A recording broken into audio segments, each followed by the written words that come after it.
수대 영향으로 이제 일본어는 많이 높은데 예. 람팔라 같은 경우는 모양도 좀 예. 예. 예.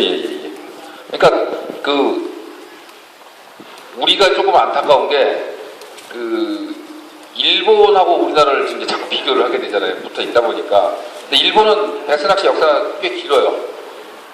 한 7, 80년 가까이 됩니다. 우리가 이제 뭐 6.25 때 이후에 미군들한테 막스푼 흘러나온 거 보면 이래 하고 이제 시작된 쏘가리 낚시가 그 이후에 한 80년대부터인가 시작돼서 뭐 이제 지금의 배스낚시 역사가 한 40년? 이 정도 되겠네요. 그러면은 요거밖에 안 되는 비교할 수 없는 그 시간차. 어떻게 보면 30년 정도의 시간차가 있는 게 짧다고 짧고 뭐 길다고 길겠지만은 그 시간차 동안에 많은 역사적인 변화가 있었던 게 뭐냐면은 라팔라라는 회사가 사실은 꽤 오래된 역사가 있는 회사예요. 그래서 핀란드 회사인데 핀란드의 어부였던 사람이 설립자예요. 창립자. 그 사람이 자기가 그냥 고기를 잘 잡아야 되는 사람이에요. 자기 모든 생을 거기다 걸고 하는 사람인데 자기가 손으로 깎아서 만든 민호 그때 원본 사진을 보면은 굉장히 조잡스러워요. 그냥 나무 아무렇게나 깎아서 립 붙여놓고 겉에 코팅은 그냥 소금약품 녹여갖고 아무렇게나 덕지덕지 칠해서 이게 루어레니까 루어 줄만은 보이지 정말 기능만 있는 거예요. 기능만. 근데 그 기능이 혁신적이었던 거예요. 그 이후에 그게 미국으로 이제 핀란드라는 회사는 우리나라처럼 남의 나라 지배를 오래 받았던 식민지 생활을 오래 살았던 그 역사가 우리랑 비슷한 부분이 많은 나라인데 작은 나라예요. 작고 힘이 좀 있는 약소 강국이라고 표현 쓰더라고요. 근데 그런 나라 중에 하나인데 거기서 내세울 거는 기술력밖에 없는 거예요. 자원이 아니라. 그러니까 자기들 이 아이디어와 기술력으로 만들어낸 걸 미국에 수출을 한 거예요. 수출을 한 게 대박이 났어요. 그런데 미국은 얼마나 큰 나라입니까 시장이. 근데 미국에는 또 베스라는 게 있단 말이에요. 핀란드하고 또 달라요. 핀란드는 베스 이런 거 관련 없어요. 그쪽은 송어, 파이크, 월라이 이런 냉수성 어종들이 많았고 연어 이런 거. 미국은 베스가 있단 말이죠. 대중적인 고기. 그게 미국으로 넘어가서 어마어마한 양이 팔려버린 거예요. 그러면서 라팔라라는 이름이 전 세계에 알려진 거예요. 그랬을 때 그 다음에 그걸 흉내내서 나온 회사가 베글리라는 회사 들어보셨어요? 베글리도 발사를 이용해서 만드는 미국의 유명한 회사예요. 발사로를 만드는. 베글리가 또 그거를 벤치마킹해서 그런 회사를 만들었고 일본은 몇 대 있다가 한참 있다가 나온 회사예요. 사실 일본의 지금 회사들은. 그러니까 어떻게 보면은 역사의 깊이로 보면 라팔라가 원조격에 해당이 되고 일본은 이거 어떻게 후반주자라고 부르기도 애매할 정도로 그 간격이 시간의 간격이 굉장히 큰데 그런 거 있잖아요. 후발주자들이 더 잘 만드는 거예요.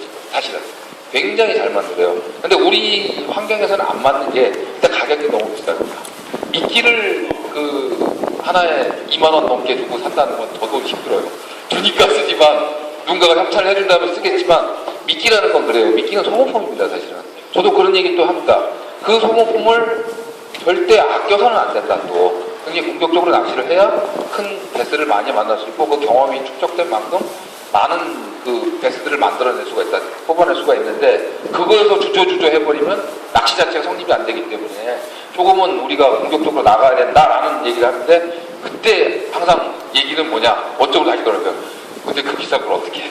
이렇게 되는 거잖아요. 자 이게 그래서 제가 생각할 땐 그래요. 저희가 지금 제가 라팔라에 소속되어 있지만은 라팔라로도 만만한 가격은 아니에요. 사실은 가격 놓고 봤을 때는. 근데 저는 그렇게 생각합니다.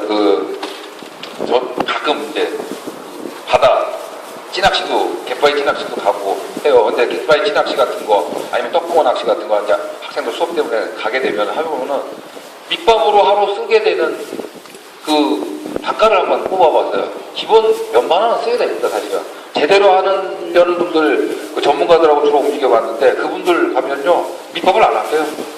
이렇게 빡하게라고 하는 일본말로 이게 미끼 담는 통 이거 한 개가 아니고 2개씩은 가져가요. 오전에 하나, 오후에 하나. 가격 대충 아시죠? 낚시 하신 분들은 알 겁니다. 이게 사실은 대부분 낚시 전문적으로 하시는 분들 돌아가는 하루 낚시의 사이클이 이래요. 그래서 여러분들 여기 계신 분들이 다 전문가인 양 하실 수는 없는 거는 현실이라고 할 때 하더라도 그래도 어느 정도는 기본적인 투자가 필요합니다. 이 낚시가.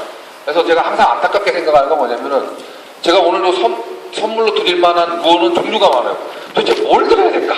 뭘 드리면 여러분께 저기가 현실적인가 아는 거에서 타버터 플러그가 그래도 제일 답이지 않겠느냐. 사용법 쏘고 그냥 감기만 하면 되는 거. 그래서 이거 지금 이제 DT팻 찾아서 불어 이걸 드린 거예요.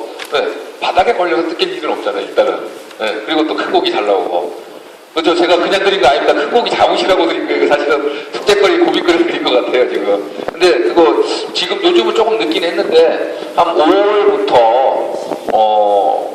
한 그 8월까지는 굉장히 잘 되는 겁니다. 제가 TV에서 보여드렸던 그대로예요, 그냥. 굉장히 잘 됩니다.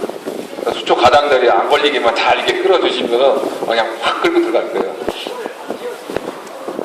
그건 지워질 겁니다. 한번 잠깐 쓰시다 보면. 다음에 와서 또 해드릴게요, 제가.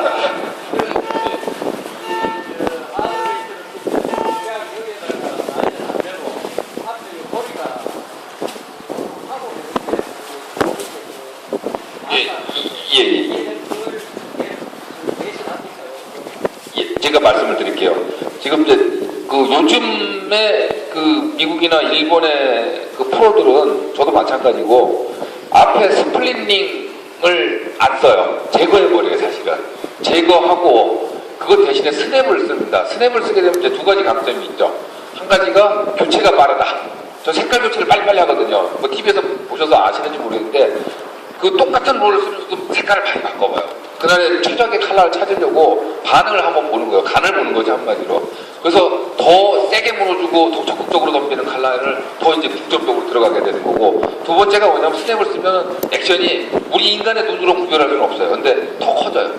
약간 더 커져요, 그거 때문에. 왜 그러냐면 스플릿링은 이게 한 두 바퀴 돌아서 매듭이 만나게 돼 있죠, 끝단이. 철사가 이렇게 돌아서 딱 요 끝단이 요게 있단 말이에요. 우리가 줄을 맬 때는 어디다 맵니까? 요 끝단에 요 홈의 반대편에다 매야 됩니다. 그러면 어떻게 되냐면은 우리가 그 이 몸통과 연결시키는 이 고리 부분은 이 끝단 고리 파져 있는 요 부분하고 만나게 돼 있어요. 부드러울 수가 없어요. 부드러울 수가 없다는 거예요. 약간 어색하다는 거죠, 이게. 그리고 움직임의 폭이 제한이 될 수밖에 없고. 그래서 스냅을 사용하시는 게 사실은 좋습니다. 근데 스냅도 이게 보면은 그 면을 보면은 이렇게 각진 거 있잖아요. 각진 거 말고 이건 아니고 둥글게 진짜 좌우가 정대칭인 거.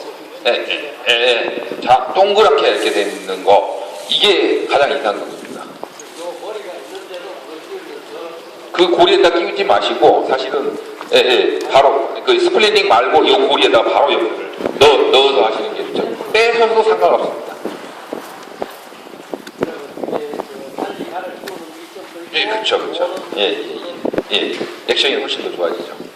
근데 사실 이제 그 부분은 전문가들이 이제 많이 쓰는 거라 그거를 체감한다는 게 쉽지는 않아요. 그거 체감할 정도로 막 내가 뭐 평상시 한 20마리 잡던 게 21마리로 들었어요.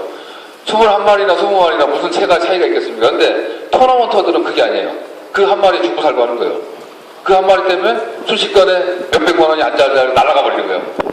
그 차이를 아는 거예요, 토너먼터들은. 근데 일반인들은 그걸 그 차이의 의미를 크게 이제 두지 않기 때문에 사실은 일반인들 사이에서 대중화가 안 되는 것 뿐이지 사실은 도움이 됩니다. 맞습니다.